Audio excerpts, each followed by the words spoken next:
Velkomin í Icelandic Immersion, comprehensive Icelandic for Icelandic learners.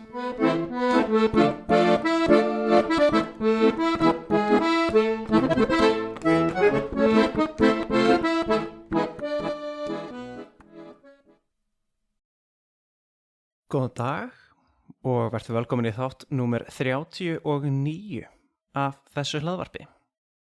Núna ég aftur að reyna að taka upp aðeins styttri þátt og vonandi að fara að ná því og þá af svipaðri ástæðu og síðast að það ekki svo mikið sem að ég get sagt þetta en núna það vegna þess að ég kannski ekki sérfræðingur þetta allavega hvað varðar íslenska sögu þessa. En mér langar að tala aðeins íslenskt grín. Nú eru Íslendingar frægir fyrir það að hafa skrifað mikið. Ástæðan fyrir því að við eigum svona skýrt ritað mál vegna þess að við skrifuðum bækur. Þegar við áttum nógu mikinn pening til, ef að það voru einhverjir aðalsmenn eða einhverjir ríkir bændur sem að áttu einhver verðmæti sem að voru umfram það sem þau þurftu að nota, þá var ein af þessum maníum Íslendinga að við sóuðum eða vörðum þessum verðmætum í það að skrifa bækur. Þess vegna eigum við þessar Íslendingar sögur og þess vegna veit Noregur sína konungasögu, ekki vegna þess að þeir héldu því við hverjir hafa verið konungar hvenær, heldur vegna þess að Íslendingar héldu því bókhaldi saman. Þannig að Noregur í eilífri þakkarskuld við Ísland og Íslendinga sem að einmitt ákváðu í þessari maníu að skrifa eins og brjálæðingar. En þessar sögur sem að við skrifuðum og þetta sem að hefur fengið að lifa af tímans törn voru ekki beint skemmtisögur. Það ekki beint mikið grín að finna í Íslendingasögunum, þó það sé vissulega hægt að rýna í þessa texta í sambandi við hluti eins og grótesku, þar sem að sumir hlutir í Íslendingasögunum eru sagðir á svo ótrúlegan máta að maður næstum því hlær að því, en það þó sjaldan gert til þess að það sé hlegið að því. Heldur það meira gert til þess að lýsa því hversu viðurstyggilegir eða ógeðslegir sumir hlutir eru í sögunum, eða hversu miklar hetjur sumir aðilar í sögunum voru. Og svo við bara fátæk þjóð í gegnum aldirnar. Og við urðum mjög kristin þjóð. Við vorum mjög íhaldssöm og við gerðum voða lítið sem að þótti vera ósiðlegt og það sem að sumir kölluðu að skemmta skrattanum. Or in English then, to entertain the devil. Sem dæmi þetta, þá höfum við hér bil náð menningarlegum útdauða, a cultural extinction, af þjóðdönsunum okkar. Allir í Færeyjum, nágranna þjóð Íslands, kunna sína þjóðdansa nokkuð vel. En á Íslandi eru bara minni hópar sem að hafa lagt það á sig að komast að því hvernig okkar þjóðdansar hafa verið og reyna að halda í því lífi vegna þess að við hættum að stunda þá því að það að dansa var að skemmta skrattanum. Þannig að við höfum ekki verið mikil grínþjóð, allavega ekki þannig að við sjáum það á pappír. Við eigum til dæmis ekki okkar eigin íslenska Mark Twain, sem var rithöfundur sem að gerði ekki bara magnaðar bækur, heldur var hann líka mikill unnandi gríns og sparaði sér það ekki að koma inn gríni þar sem að það var hægt. Reyndar var einn rithöfundur sem að væri örugglega hægt að kalla okkar Mark Twain, nema að einmitt hann var ekki mikill grínisti, sem var Halldór Laxness. Mörg ykkar gætu kannast við hann, en hann oft kallaður Nóbels skáldið, því þetta sá Íslendingur sem að einn hefur fengið Nóbels verðlaunin, og þess vegna Ísland sú þjóð í heiminum sem að með flesta Nóbels verðlaun að hafa á höfðatölu per capita. En hann fjallaði í ritgerð íslenska grínformið, hvernig Íslendingar segja grínsögur, og það fylgdi ákveðinni uppskrift, þar sem að sá sem segir grínsögu, the one who tells an anecdote, byrjar á að segja lokasetninguna, það sem að endar grínsöguna, það sem á ensku myndi heita punchline. Og strax eftir að hafa sagt punchlineið, þá spyr hann þann sem hann talar við, hefurðu heyrt þennan? Have you heard this one? Og ef svarið var nei, þá var komið kjörtækifæri til þess að fara í gegnum þessa grínsögu sem að endar á þessu punchline.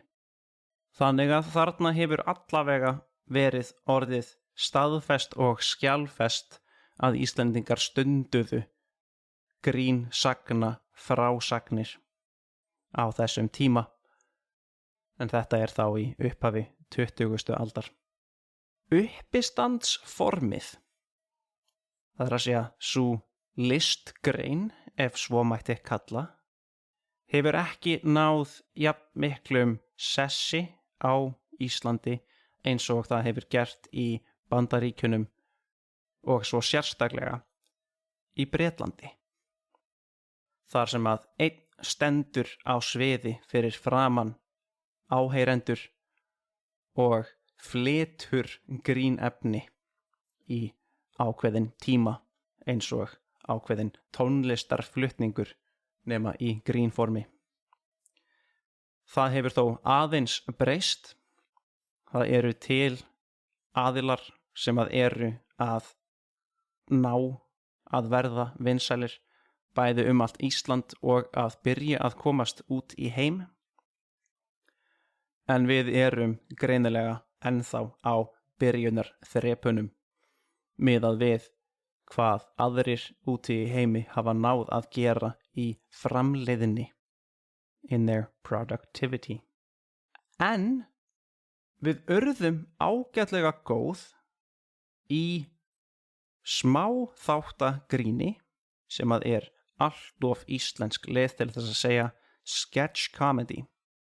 Við byrjum að framleiða íslenskt sjónvarpsefni ágætlega snemma og við fórum að framleiða skemmtiþætti sem að mætti helst bera saman við sitcom, en þeir þættir hafa fáir lifað vel í gegnum tíman og urðu snemma úreltir og eitthvað sem að við höldum ekki upp á þann dag í dag.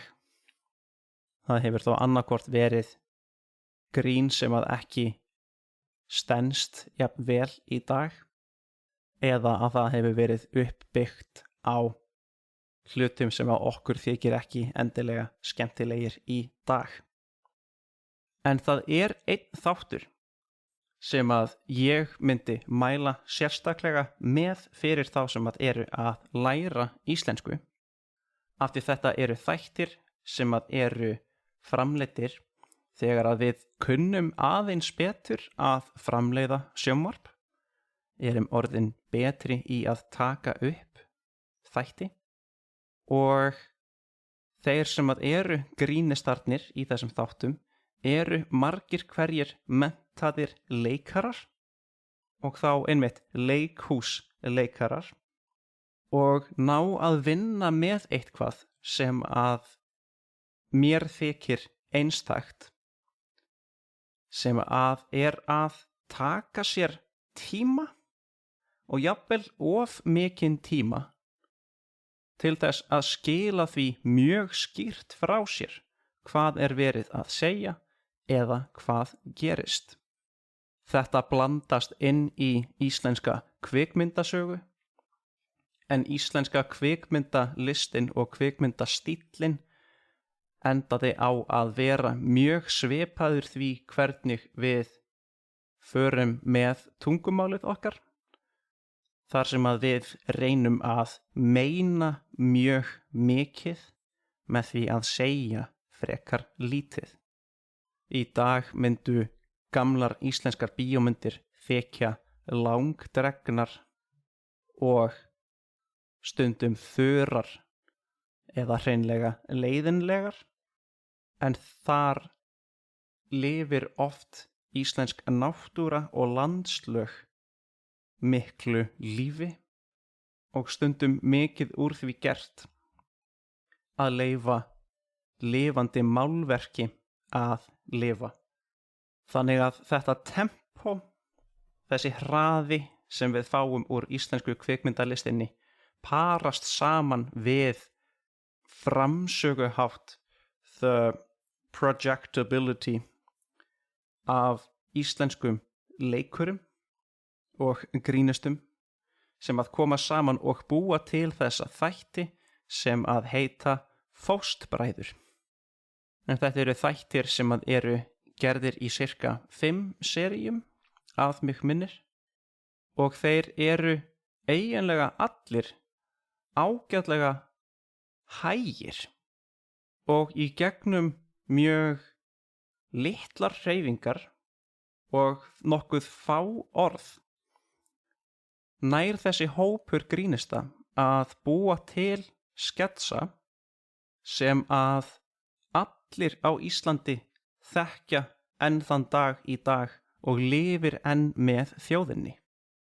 Þetta er það skýrt og gott að þegar að ég var ráðinn sjálfur til þess að finna íslenskt efni á netinu til þess að hjálpa nemendum að læra íslensku, að þá var það helsta sem að ég náði að finna sem að var nógu hægt og nógu efnismikið, en þó með það litlum orðaforða í hverjum þætti, í hverju myndbandi, þá endaði ég á að rekast alltaf aftur á Fóstbræður. Þeir sketsar enduðu á að verða mjög nytsamlegir fyrir einmitt þetta, að læra íslensk orð innan samhengis í stuttum bútum. Þannig að fyrir þau ykkar sem að eru að reyna að læra íslensku og að heyra hana skýrt og kannski fá smá innsýn í það hvað Íslendingum þykir eða allavega hefur þótt fyndið í gegnum tíðina, þá myndi ég mæla eindregið með því að kynna ykkur Fóstbræður. En þessir þættir hafa markað íslenska menningu síðan þeir komu út fyrir að verða 30 árum síðan. Ég ætla ekki að hafa þetta lengra í dag. Ef þú hefur náð svona langt inn í þáttinn, þá þakka ég þér fyrir að hlusta og þangað til næst. Takk og bless. Hello again, it's me. Now, in the wrong language, I just wanted to let you know that if you're interested in seeing a transcription of this episode that you just listened to, or any of the other episodes, then that's available to you through my Patreon page. That's going to be within the Linktree link that you're going to see in the description of this episode. So if you're interested in finding the Patreon page, the Facebook page of the show, or even my teaching page on italki, then all of that's going to be found underneath that little umbrella that is the Linktree link there. So don't be shy, click away. Thanks again for listening, and hope you'll come again. All right, take care.